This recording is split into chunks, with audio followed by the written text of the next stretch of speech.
Bonsoir à tous, bienvenue dans votre émission La Réunion Léla. Espérant que tout va de mieux en mieux. En tout cas, les chiffres montrent que le Covid recule. On va voir entre les différentes élections quel est le contexte pour les candidats. On va parler ici élection professionnelle, on va parler de la CIR, c'est dans Causement Réunionnais.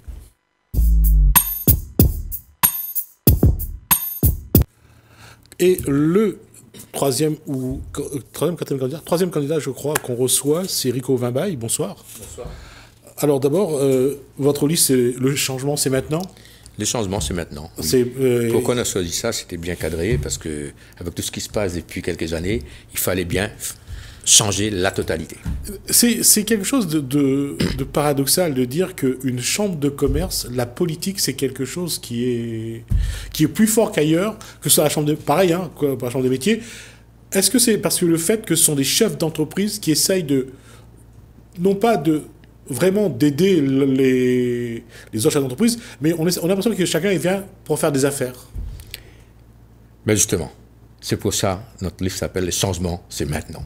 Et quand on dit « les changements », ce n'est pas uniquement changer les hommes, mais changer la méthode de travail et les conditions de travail, et puis avec les projets qu'on va mettre en place pour avancer.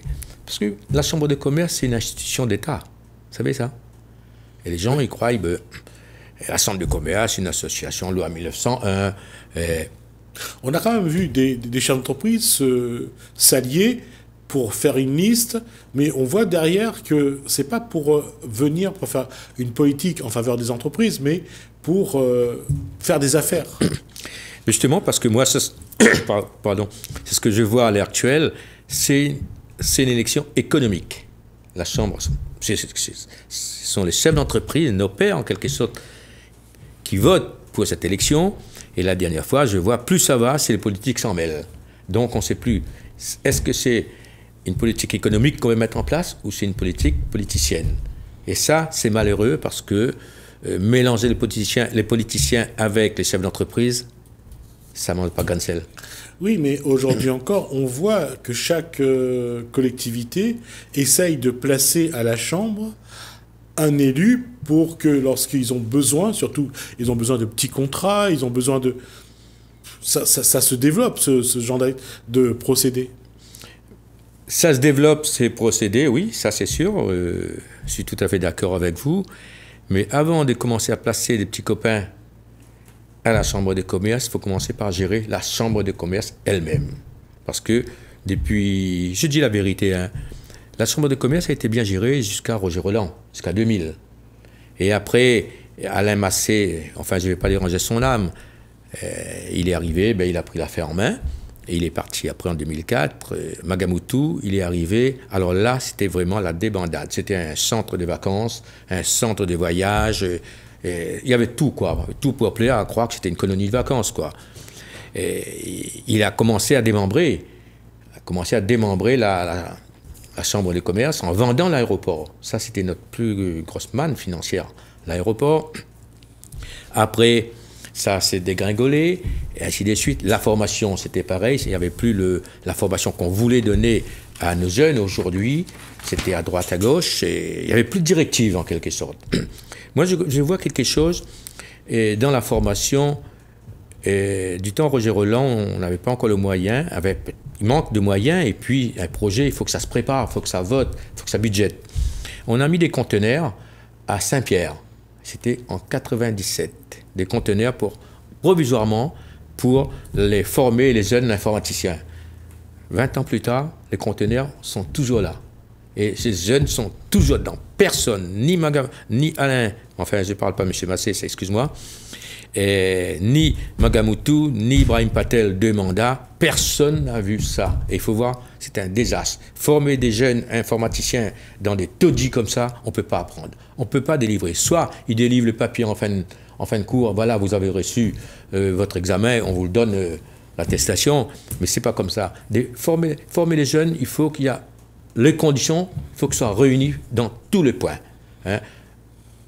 Dans les conditions de travail, la méthode de travail, des professeurs aussi en même temps. Il y a un ensemble de gens qui doit être là pour dire, voilà, on lance quelque chose, on lance une formation, d'autant plus on en a besoin à La Réunion dans l'informatique. Et ça, je déplore, et j'ai dit et je répète. Avec ce constat, Rico Vabaille, aujourd'hui, qu'est-ce que vous voulez proposer aux chefs d'entreprise du commerce? Qu'est-ce que vous voulez amener pour que, d'abord, la Chambre retrouve, selon vos dires, retrouve sa crédibilité? Et que faire pour aider les commerces à La Réunion? Enfin, les commerces, l'ensemble, hein, les commerces tertiaires, services et l'industrie. La première chose qu'on va faire pour aider les chefs d'entreprise vraiment, ça on peut faire rapidement, c'est des zones d'activité, des proximités. Est-ce que ce n'est pas les communes qui doivent faire ça? Les communes, mais nous aussi on a le droit parce qu'on en avait. Il faut bien réfléchir. La première zone industrielle à La Réunion, c'était la ville du port. C'était l'aéroport. C'était la chambre des commerces. Ouais, et le port, tout ça. Donc il faut retrouver ça. Parce qu'aujourd'hui, les communes, quand ils commercialisent des parcelles de terrain pour installer des zones industrielles, ils font par compte-gouttes 30 à 40 parcelles à 300 € le mètre carré. Et en plus, 300 € le mètre carré, c'est que tout ça, quand ils commencent à voter, c'est déjà classé. Pour qui, tel monsieur, telle personne, telle entreprise. Et le petit chef d'entreprise, il n'a rien. Il attend déjà, mais même il arrive à acheter son terrain à 300 € le mètre carré, minimum 1000 mètres carrés, c'est 300 000. Et pour faire un bâtiment, c'est autant, 300 000, 600 000 €. Et aucune banque, aujourd'hui, suivra un jeune chef d'entreprise investir 600 000 € pour sa propre entreprise. Et ça, c'est malheureux, parce que normalement, nous devrions donner la chance aux jeunes entrepreneurs pour qu'ils avancent, parce que les anciens, ils sont là, ils ont fait leur chemin. Hein. Mais on a plutôt l'impression que plus ça avance, plus on développe de gros groupes, et plus les PME, plus les TPE, eux, disparaissent peu à peu. Au fur et à mesure, tout à fait. C'est pour ça, dans cette zone de proximité, ce qu'on dit, nous, on va appeler ça, les chefs d'entreprise travaillent chez eux. Une zone dans chaque commune. Une zone dans chaque commune. Et si on commercialise, imaginons 50 ou 60 parcelles à Saint-André, par exemple, on va réserver 20% des gens extérieurs, que ce soit des gens de Saint-Pierre ou n'importe qui. Mais après, les 80% sera réservé pour les gens de Saint-André, de la commune de Saint-André. Qu'est-ce qui va se passer? Il va travailler de son entreprise à Saint-André, il habite à Saint-André. Il va laisser sa voiture chez lui. Il va venir soit en trottinette électrique, voiture électrique ou une moto électrique, etc. Qu'est-ce qu'il va gagner le chef d'entreprise? Et ça, là, on va jouer sur l'impact carbone aussi. Parce qu'il va laisser sa voiture chez lui dans le garage, il va venir avec sa trottinette électrique. Plus d'embouteillage, plus de rejet de CO2.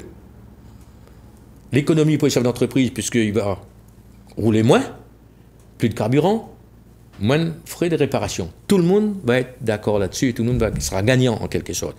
C'est vrai, quand on dit ça, les gens disent c'est pas possible. Tout est possible dans la vie. Tout est possible quand on économise de l'argent. On ne peut pas dire aujourd'hui, allez, on fait ça, et c'est comme un vieux dicton, allez, on fera le pont, la rivière viendra après. Non, ça c'est fini, ça. Aujourd'hui, il faut qu'on arrive à localiser, identifier ce qu'on a besoin, les besoins des chefs d'entreprise. À partir de là, si on a localisé, on a réussi à ramener les besoins des chefs d'entreprise, tout est possible de le faire. L'argent, on le trouve.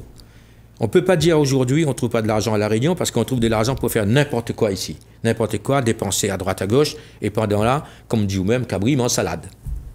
Et encore une fois, selon vous, qu'est-ce qu'il faudrait amener comme cadre?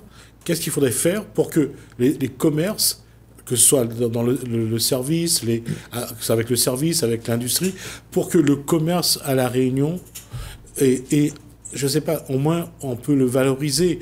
On fait rentrer tous les produits dont on a besoin. On a toujours favorisé l'importation. En tout cas, les grands groupes ont toujours misé là-dessus pour que les marges, pour qu'ils aient plus de marge, plutôt que de fabriquer des produits à La Réunion. Ça coûterait plus cher selon eux. Qu'est-ce qu'il faudrait changer pour que demain, on puisse se dire on a le droit de produire à La Réunion, on a le droit de faire des produits made in Réunion? Écoutez, les premiers intervenants, je dirais, qui a commencé à parler de ça, c'était Younous Wali, depuis 1994. Protéger les petits commerces, protéger la production locale, Après, c'est arrivé Magamoutou, etc. Magamoutou, il était représenté dans la CZPME pour ça, pour défendre. Il a bien bloqué le développement de la zone Kanabadi, Magamoutou. Mais moi, je sais pourquoi il a lâché après. Il me l'a dit. Hein, maintenant, je ne vais pas dire là. Mais pour moi, ce sont des vendus, ces gens-là. Ils forment des associations pour avoir des aides, pour se faire connaître en façade. Une fois ils ont touché l'argent, à ce moment, ils se retirent. Magamoutou, moi, je peux faire un débat avec lui quand il veut. Je connais tous ces trucs. Je le connais. Hein. Mais maintenant, si on vient dans une institution comme la Chambre de commerce, hein, c'est gros la Chambre de commerce, c'est un petit État dans l'État.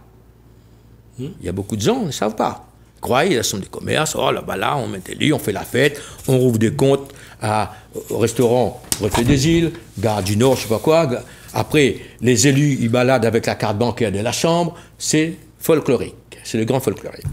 Mais Magamoutou, quand il était élu, qu'est-ce qu'il a fait? Il a vendu l'aéroport. La formation a été démembrée. Et tout ça, personne s'en occupait. Ils s'en occupaient, leur truc à eux. Je ne sais pas si c'est Eric Magamoutou, c'est sous l'ère d'Eric Magamoutou, mais il y avait aussi un épisode, c'est que des terrains au port... Ça, c'est Ibrahim Patel. Ont également été... L'Asie. Aujourd'hui, si la Chambre des commerces, il suffit d'un temps, pas très longtemps, la Chambre de commerce n'avait plus d'argent pour payer les salariés. Ah oui, avant, le 25, 26, le virement était fait, mais il fallait attendre le 7 du mois ensuite. Alors, qui a rendu la Chambre des commerces comme ça? C'est Magamoutou. Ensuite, la suite, c'était Ibrahim Patel. Mais je comprends, ils n'ont jamais été chefs d'entreprise, ces gens-là. Magamoutou, il était avocat, je ne sais pas comment, en faisant des attestations d'acquis un peu folkloriques. Après, il est parti avec la CZPME pour défendre, soi-disant, le petite entreprise, mais il s'est rempli les poches. Il s'est rempli les poches avec, après il s'est barré. Après, il est arrivé à la Chambre des commerces, toujours en trichant. Tout le monde, depuis, et Roger Roland, tous les présidents qui sont arrivés à la Chambre des commerces, ils ont réussi à prendre les clés de la Chambre de commerce en trichant. Aujourd'hui, il faut s'arrêter. Aujourd'hui, nous, on a fait une liste avec que des chefs d'entreprise. On n'a pas pris les gens dans le coin de la rue, dans Michel la liste, pour faire le compte, pour remplir les cases. Non. Aujourd'hui, il y a des gros chefs d'entreprise avec nous. Avant de ça, j'ai réuni les gens, j'ai discuté avec eux, j'ai dit, vous êtes chef d'entreprise, si vous voulez, moi, je peux me mouiller devant. Je peux me mouiller, et j'ai le tempérament pour ça. Est-ce que vous me suivez?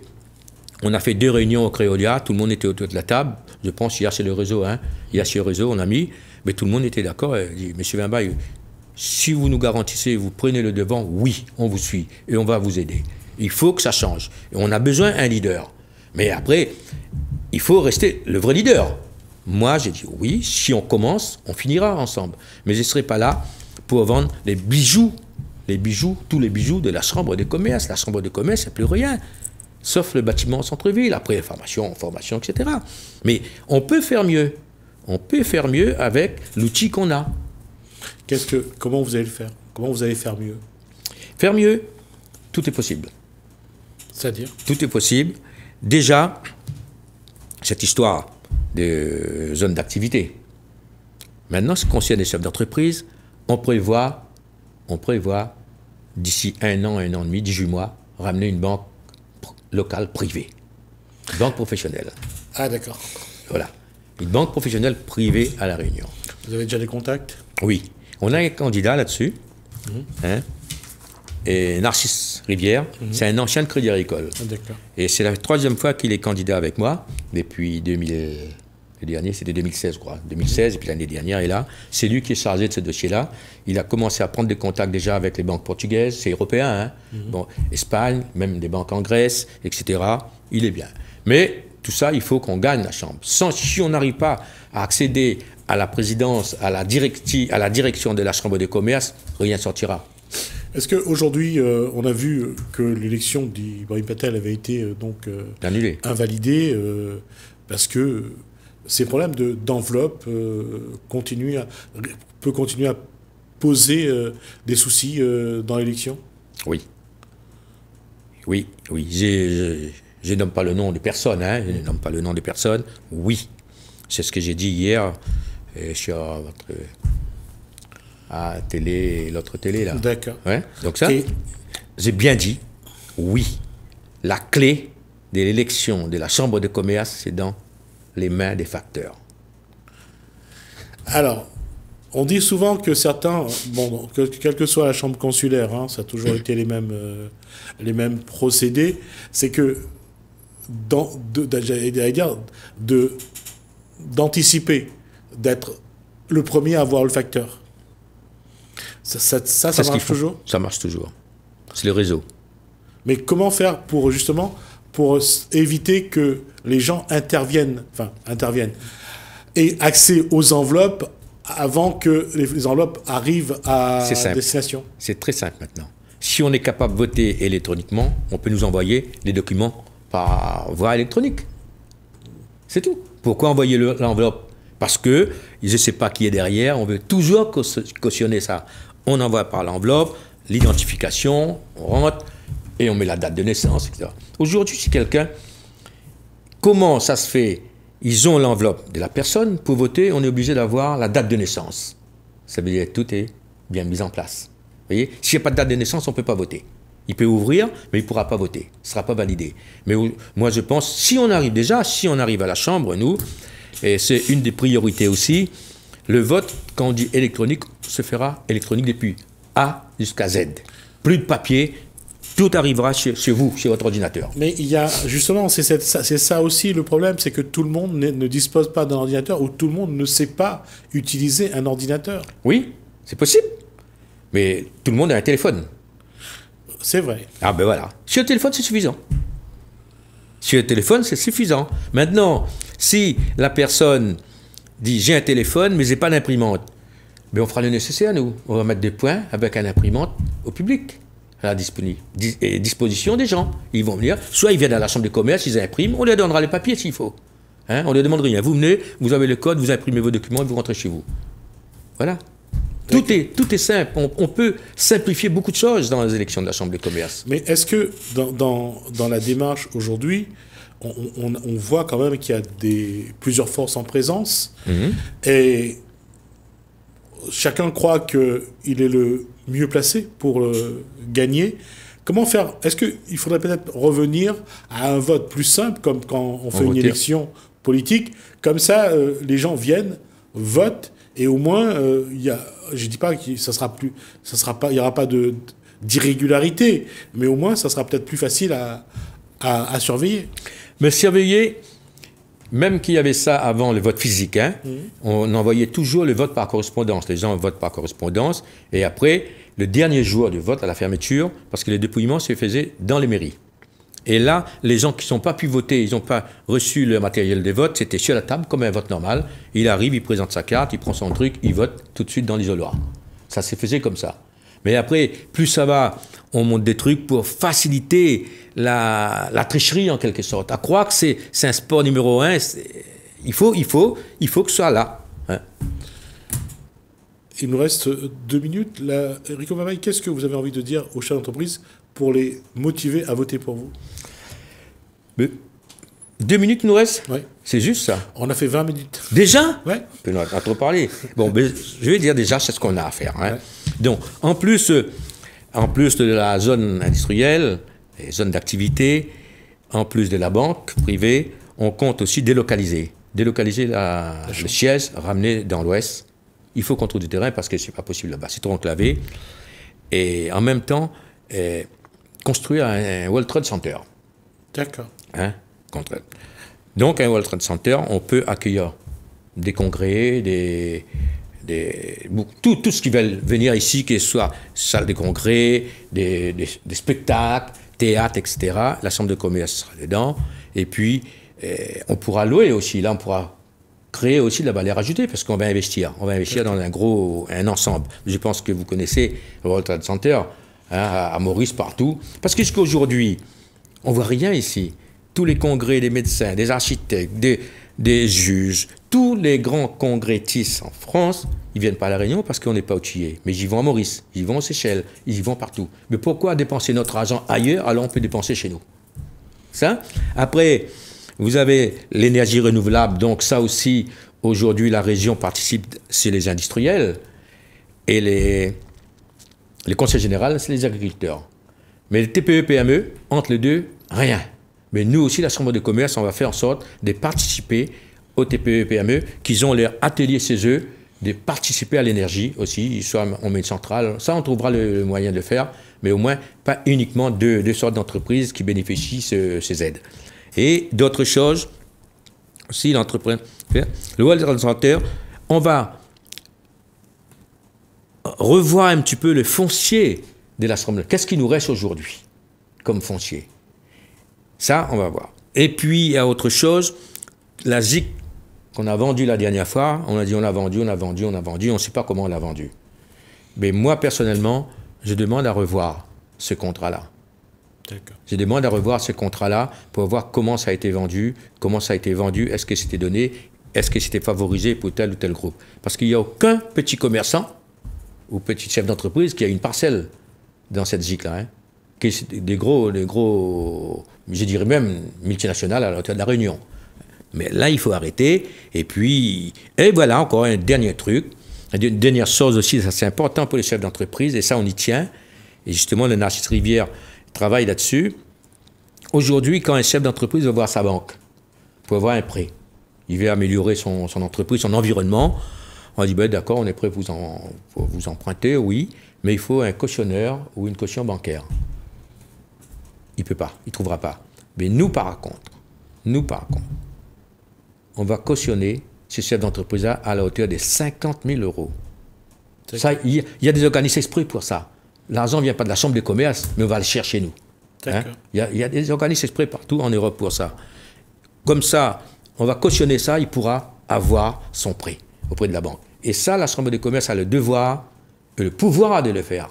Mais, comme vous avez dit tout à l'heure, on regarde toujours les petits, c'est le gros qui arrive, qui monte, qui s'installe, eux ils arrivent. Même le terrain, on ne peut pas déclasser depuis 50 ans, ils arrivent à déclasser. Hein. Là, je viens d'apprendre chez la route Tamarin, c'est combien d'hectares déclassés chez la route Tamarin. Je ne cite pas le nom, mais bientôt ce sera dans le journal. Et alors, les chefs d'entreprise, des Réunionnais qui sont nés ici, ils n'arrivent pas à trouver une petite parcelle de 500 mètres carrés pour essayer de travailler, ben voilà. Ça, c'est comme ça. Ça, c'est la Réunion. Moi, je pense, quand on dit la Réunion, il faudra changer le nom, Réunion. Hein? Merci Rico Wimbaille. En tout cas, on voit que le programme est déjà établi. On va voir les résultats. Je crois que c'est ce 14 mai. Le 17. 17 mai, le vote. 17 mai, le résultat sera 18. D'accord. Mais là-dessus, je me suis mis d'accord avec toute mon équipe. J'ai des gros chefs d'entreprise qui connaissent leur métier. On a discuté sur tout le programme. Hein. Le programme, on a élaboré autour de la table. Deux réunions, on a fait deux matinées. Ils ont dit, OK, c'est bon, parti. Mais si on gagne, on sera avec toi, Rico, pour pousser ça. Il n'y a pas de problème. En tout cas, on vous recevra, que vous ayez gagné ou pas, on vous recevra pour voir un petit peu quel est votre état d'esprit et qu'est-ce que vous voulez faire, de toute façon, pour les entreprises à La Réunion. On aura l'occasion de recevoir Rico Wimbaille sur ce plateau.